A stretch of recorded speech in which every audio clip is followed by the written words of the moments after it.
Today, we're exploring the key ideas from Mating in Captivity by Esther Perel. This is an independent educational overview enriched with our own integrative analysis and actionable exercises. Think of it as a guided reflection to spark your own insights, not a replacement for reading the book itself.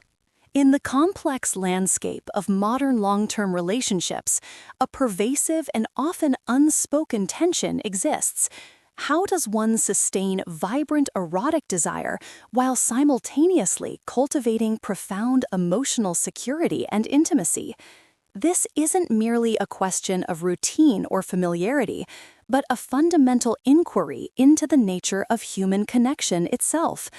Conventional wisdom frequently suggests that passion inevitably wanes with time, a natural consequence of settling into committed partnership.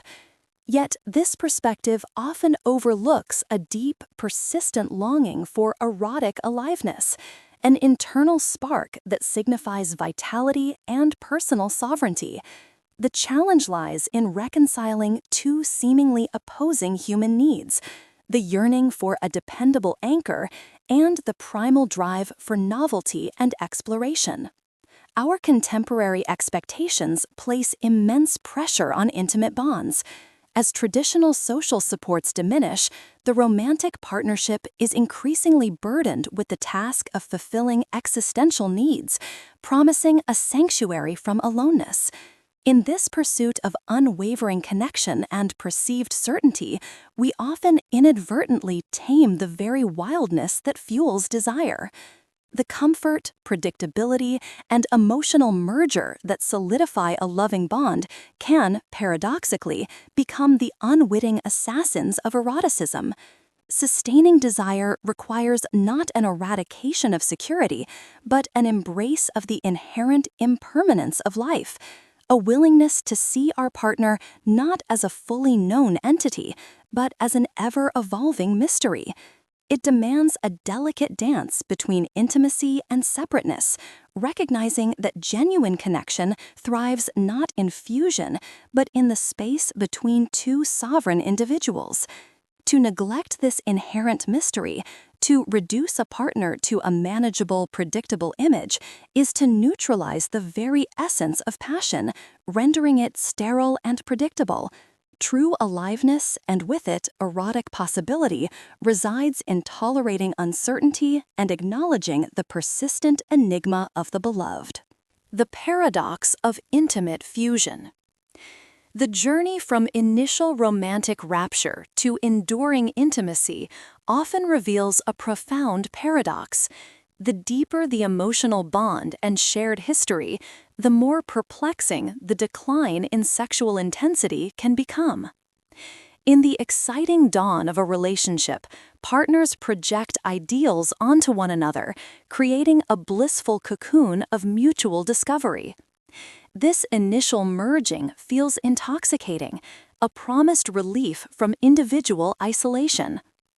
However, as familiarity deepens and lives intertwine, the very closeness that fosters security can inadvertently extinguish the flames of desire.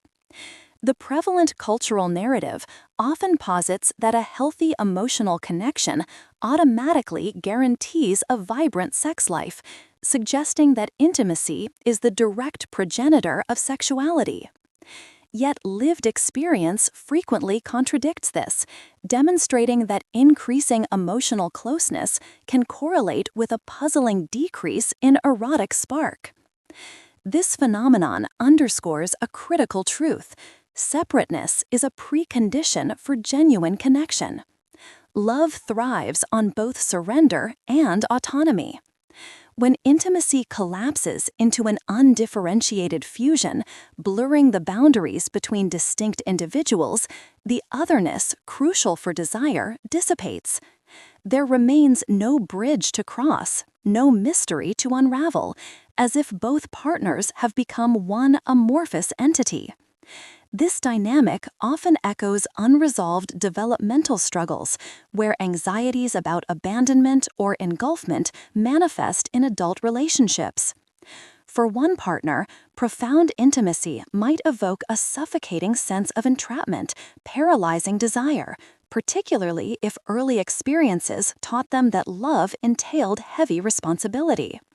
Conversely, a partner who inadvertently relinquishes their autonomy in an earnest effort to please might create an emotional landscape devoid of the tension and differentiation that desire inherently requires.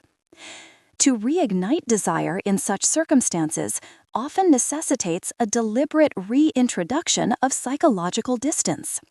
Sometimes, couples deeply enmeshed in a flannel nightgown intimacy, characterized by an overabundance of comfort and a lack of erotic friction, are advised to cease all non-erotic physical contact.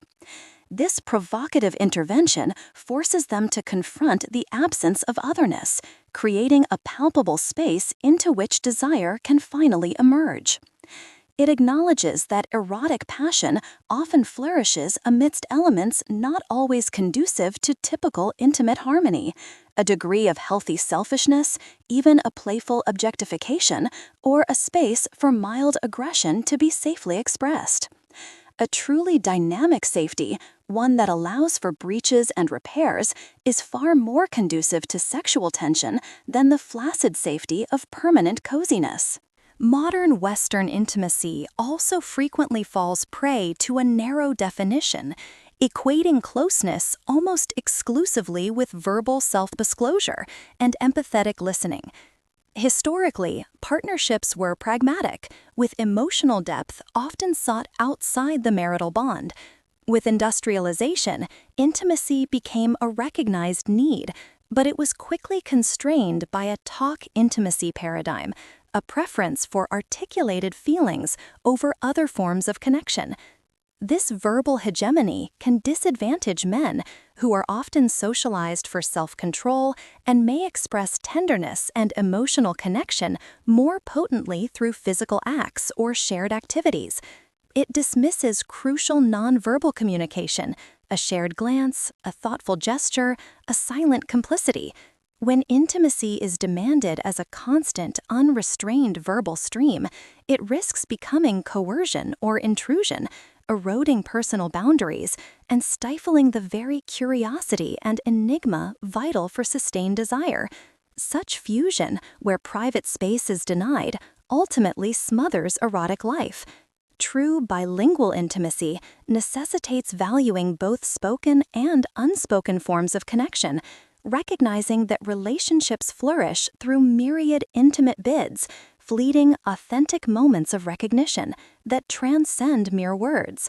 Love aims to know all, shrinking distance. Desire, however, is energized by mystery, novelty, and the unexpected. Love is about having. Desire is an ongoing yearning, requiring space to breathe, lest it be suffocated by the very comfort and closeness that love creates. Reclaiming the erotic edge. Sexual desire often operates by rules starkly different from those governing our conscious aspirations for fairness, equality, and mutual respect in a relationship. Modern society rightly champions these democratic values, extending them into the intimate sphere. Yet, the landscape of erotic passion frequently thrives on power plays, role reversals, and even a degree of playful transgression. There's a widespread cultural discomfort, particularly in Western egalitarian societies, with sexual practices that involve dynamics of power, often viewing them as inherently degrading or incompatible with a healthy partnership. This perspective overlooks that the poetics of sex frequently revels in what might be considered politically incorrect, subtle cruelties, imperious demands, or aggressive surrender, all within a consensual, bounded space. Eroticism creates an alternative universe, a safe arena where individuals can explore taboos, transcend everyday moral and psychological constraints, and give in to unruly impulses without real-world repercussions. For a highly responsible individual, sexual submission can offer a vacation from the relentless pressures of control, providing a sense of protective care and wild abandon. Conversely, a highly competitive or controlling person might find release in playing the submissive role, exploring a submerged facet of their identity. Power and aggression are inescapable components of all human interactions, especially in love. Suppressing these elements entirely can stifle passion. Instead, they must be integrated and expressed safely within the erotic realm. Consensual engagement with power in sex is often not about violence, but a carefully negotiated play that subverts societal expectations, offering catharsis and a unique path to liberation, harnessing power creatively and fearlessly. Adding to this complexity is the can-do mentality prevalent in goal-oriented societies, which often approaches love and intimacy with the same pragmatic, problem-solving mindset applied to business.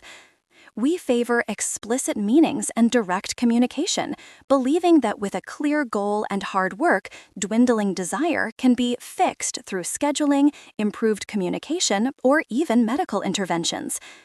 This attitude, however, reduces sex to a mere function, prioritizing physical achievement and quantifiable metrics over the subjective experience of pleasure and the immeasurable qualities of sensuality. When sex becomes a matter of mechanics, we inadvertently invite secular performance anxiety, trading old religious guilt for new forms of self-judgment.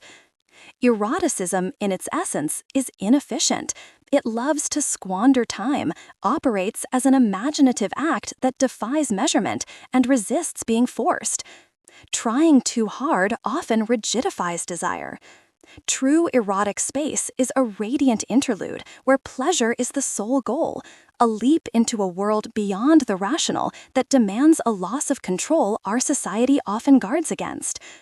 Embracing a temporary suspension of our discernible selves can be profoundly liberating, allowing desire to emerge from paradoxes, like recognizing mutual limitations and individual separateness, which can foster deeper intimacy and reignite passion.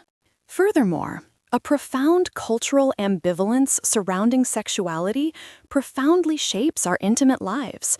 Western society often finds itself caught between the enduring legacy of Puritanism, which instills deep suspicion of pleasure outside narrow norms, and the relentless call of hedonism, which commodifies sex and promotes instant gratification. This dichotomy creates a challenging environment for intimacy, as individuals are simultaneously urged towards unlimited pleasure and expected to maintain contented, committed relationships. This cultural clash plays out in individuals' intimate lives, where suppressed familial and societal messages about sex can hinder erotic expression. Many struggle to own their desires or reconcile pleasure with duty, viewing sex through a performance-oriented lens that bypasses the rich continuum of erotic experiences. Erotic intimacy requires revealing innermost memories, wishes, and fears within a sexual relationship. Met with acceptance, this transforms shame into profound empowerment. The erotic mind, with its hidden desires and unspoken yearnings, offers a potent sanctuary in sexual fantasy. Far from being an escape or a symptom of immaturity, fantasy is a creative force, a powerful antidote to waning libido, offering transcendence from reality. It allows individuals to safely explore desires that clash with their public persona, resolve conflicts symbolically, and experience taboo feelings without real-world repercussions. It is a map of desire, revealing unconscious depths, and cultivating this internal landscape rather than censoring it is crucial for keeping desire passionately alive and fostering self-awareness. Navigating external pressures and internal landscapes.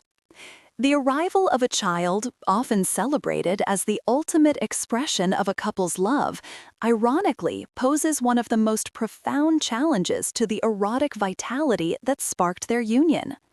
For many, the birth of the first child marks a significant decline in their intimate life, transforming the relationship dynamic from 2 to 3 in a psychological revolution that reshapes identities, priorities, and resources. Time, sleep, money, and intimacy for the couple are often redistributed, leading to an exhausting shift even amidst the joy. Modern parenthood frequently leaves individuals feeling overworked and overwhelmed, relegating sex to the very bottom of an ever-growing to-do list. This isn't merely a matter of logistics, it's a deeper cultural phenomenon. Parenthood demands that individuals become steady, dependable, and responsible, prioritizing routine, predictability, and safety for their children's secure development. In this process, the frivolous, spontaneous, and risky elements, the very essence of eroticism, are often inadvertently cast aside. As Eros thrives on unpredictability and vulnerability, qualities that family life, with its focus on containment and control, actively defends against. Many parents become so immersed in their caretaking roles that they struggle to disengage. For mothers, this can involve channeling vibrant, creative, and sensual energy almost entirely toward their children, leading to an erotic redirected that leaves little desire for adult sexual connection. The diffuse nature of female eroticism, deeply connected to touch and emotional intimacy, can find profound, albeit non-sexual, gratification in the physical closeness of mothering, a replacement that diminishes the yearning for adult sexual connection. This cult status of children in contemporary culture inflates the parent-child bond to astonishing levels, demanding immense self-sacrifice, particularly from mothers. This, coupled with inadequate societal support for families, creates overwhelming internal conflict when individuals strive for perfect parenting and a utopian, sexually vibrant marriage. A common pattern emerges. One partner, often the mother, is consumed, exhausted, and sexually uninterested, while the other, often the father, feels displaced, frustrated, and lonely. Furthermore, for some men, the challenge is psychological, grappling with the difficulty of eroticizing the mother of their children, a figure often idealized and revered, making raw desire feel taboo or incestuous. However, some individuals defy these trends, viewing parenthood as a source of newfound sexual confidence and embracing their desire, highlighting that while children make sustaining an erotic connection more difficult, adults must intentionally work to keep the spark alive by valuing their erotic bond and actively cultivating desire. A powerful underlying dynamic in all committed relationships is the shadow of the third, the inherent and often catalytic presence of other people, real or imagined, past or present, embodied or fantasized. When two individuals unite, they immediately begin to define boundaries, with fidelity often seen as the paramount one, confirming the very union. Historically, a system of control, monogamy is now reframed as a personal expression of love and commitment, yet the insistence on sexual exclusivity often remains rigidly monolithic. The modern ideal of finding the one exacerbates this pressure, demanding a single partner who can fulfill every need: security, companionship, passion, and friendship, a quest rooted in an unconscious longing for primordial oneness. This intense desire for absolute fusion makes any hint of a partner's separateness or independent desire deeply unsettling. Sexual infidelity, in particular, is perceived as the ultimate betrayal, shattering the illusion of unique specialness. Yet extramarital affairs, often driven by a quest for intensity, a rebellion against marital confines, or a yearning for forgotten aspects of self, are not always symptoms of a deeply flawed relationship. Sometimes, individuals who are reasonably content still desire more. The inherent risk, secrecy, and effort involved in an affair can create a potent, exhilarating passion, offering a temporary reprieve from loneliness and a potent sense of vitality. The third is not merely a threat. It acts as a fulcrum on which the couple balances, a manifestation of desire for what lies beyond the established boundaries. To deny its existence, to dismiss a partner's independent erotic life, can be as devastating as an actual affair. Fortress love, characterized by excessive monitoring and rules, attempts to secure faithfulness, but often backfires, fostering exuberant defiance and driving the desired third further into secrecy. Instead of suppressing or exiling this shadow, some couples choose to invite it, acknowledging the possibility of their partner's independent sexuality, fantasies, and desires. This does not necessarily entail extramarital sex, but can involve open conversations about attractions, shared fantasies, or even playful flirtation that reaffirms choice and commitment. By validating each other's freedom and accepting that a partner's sexuality is not solely owned, couples can subvert the volatility of the forbidden and inject renewed mystery into their bond. Integrative Analysis and Implications. The core message embedded within the landscape of modern intimate relationships is that sustaining erotic desire within a long-term commitment is not a problem to be solved, but a polarity to be perpetually managed. It demands a delicate, dynamic balance between security and adventure, merging and separateness, predictability and mystery. Like inhaling and exhaling, intimacy and passion are interdependent opposites. Prioritizing one to the exclusion of the other leads to an imbalance that starves the system. The quest for security, while foundational for love, can inadvertently sap erotic vitality, highlighting the need to consciously cultivate elements of novelty, risk, and even playful transgression within the confines of commitment. To reconcile the domestic and the erotic requires a profound shift in perspective. It means challenging the conventional wisdom that assumes passion cools inevitably with time, and instead viewing waning desire as an early warning system, prompting partners to take risks or explore something new within the existing relationship.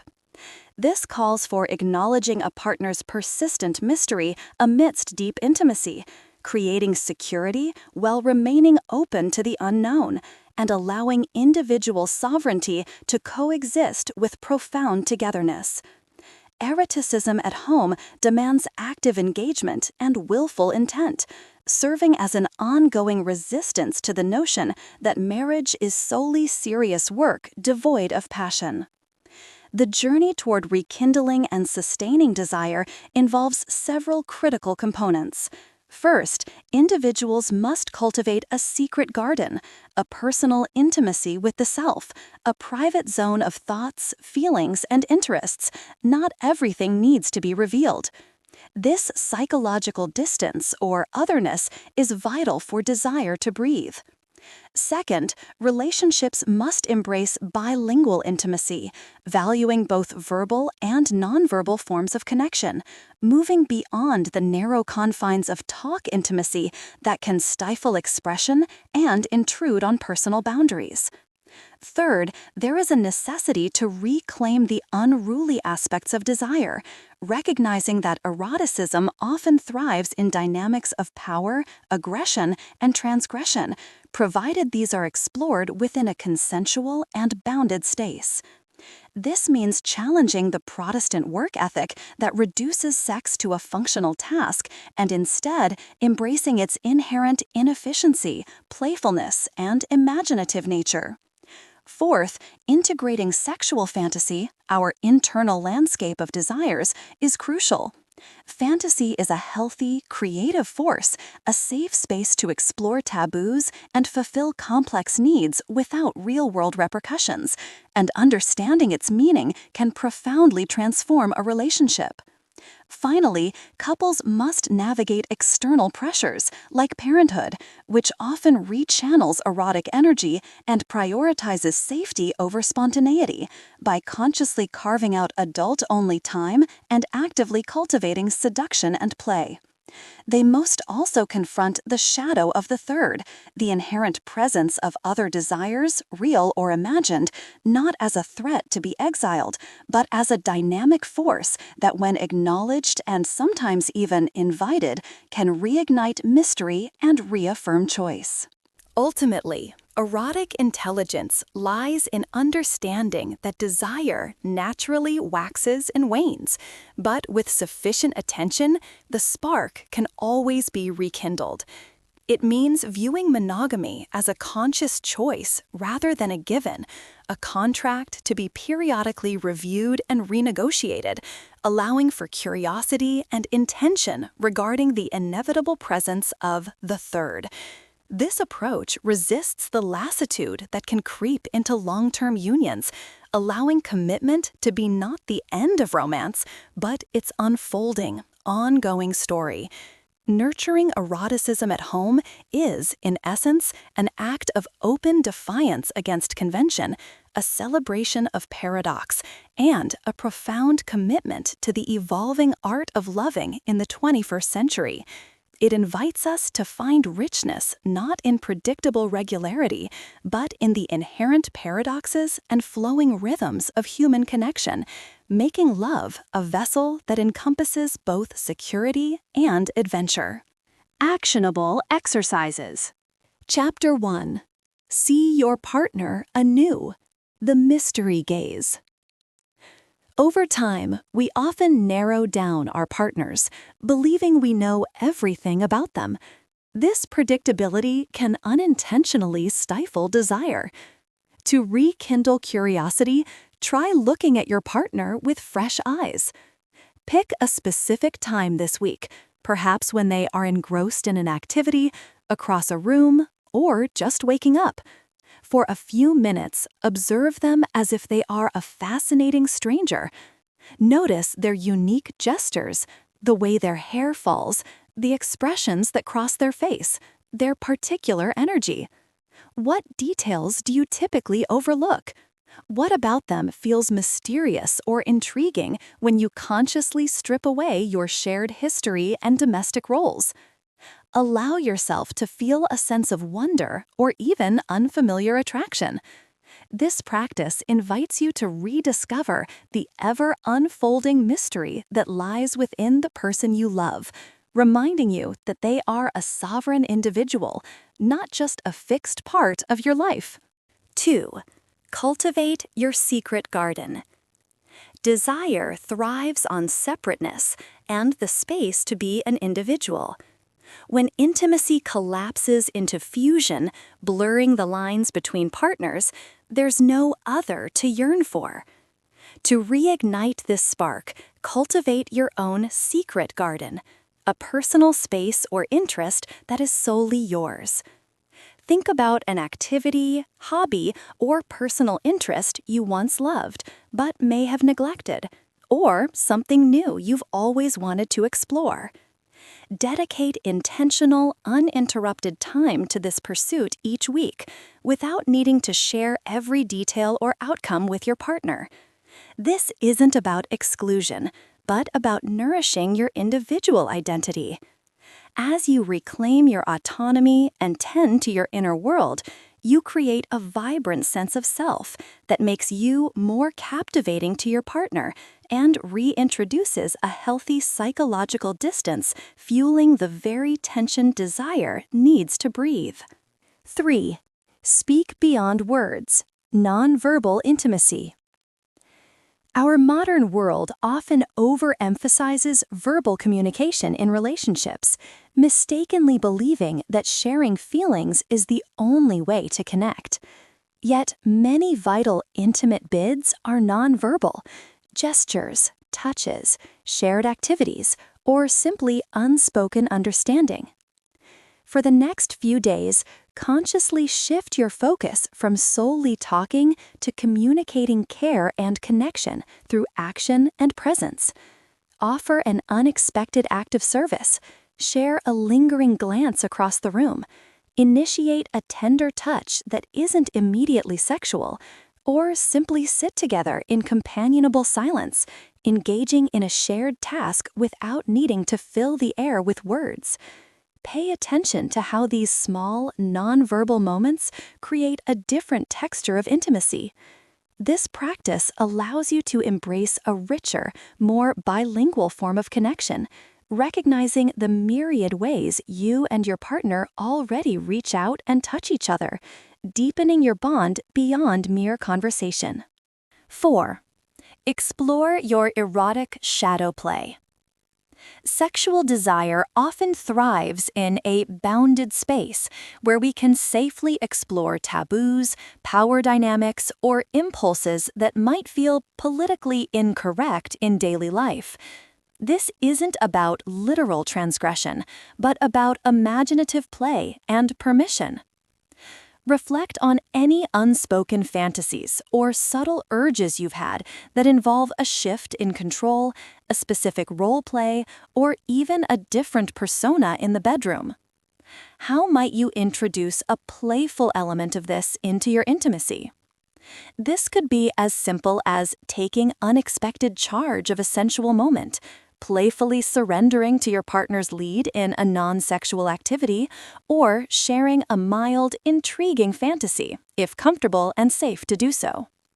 The goal is to create a safe container for exploring the unruly impulses that stir desire, allowing you to integrate elements of power, aggression, or even vulnerability in a way that feels liberating and ignites a new spark of excitement. 5. Design your intentional erotic escape. The myth of spontaneity often leads us to believe that good sex should just happen effortlessly. In long-term relationships, however, sustaining desire often requires intentionality and a willingness to create erotic space. Instead of waiting for the mood to strike or viewing sex as another item on a to-do list, plan an erotic escape for you and your partner. This isn't about rigid scheduling, but about deliberately cultivating anticipation and setting a stage for pleasure. Think about what would make this experience feel like an escape from your everyday roles, perhaps a special meal, music, lighting, or even a playful dress code. Incorporate elements of seduction, fantasy, and sensuality with the sole purpose of shared pleasure and connection, free from the pressure of a specific outcome. By actively willing sex into existence, you transform it from a functional act into a creative, imaginative, and deeply satisfying form of play. That wraps up our exploration of today's book. If even one idea here gave you something to reflect on, give it a like so YouTube knows to share more with you. And if you'd like the next insight in your feed, hit subscribe. Remember, what you heard today is our independent interpretation, enriched with analysis and exercises. The full book has far more depth, so consider reading it to experience the author's work directly. Thanks for listening to DeftU Insights, where we turn great books into tools for growth.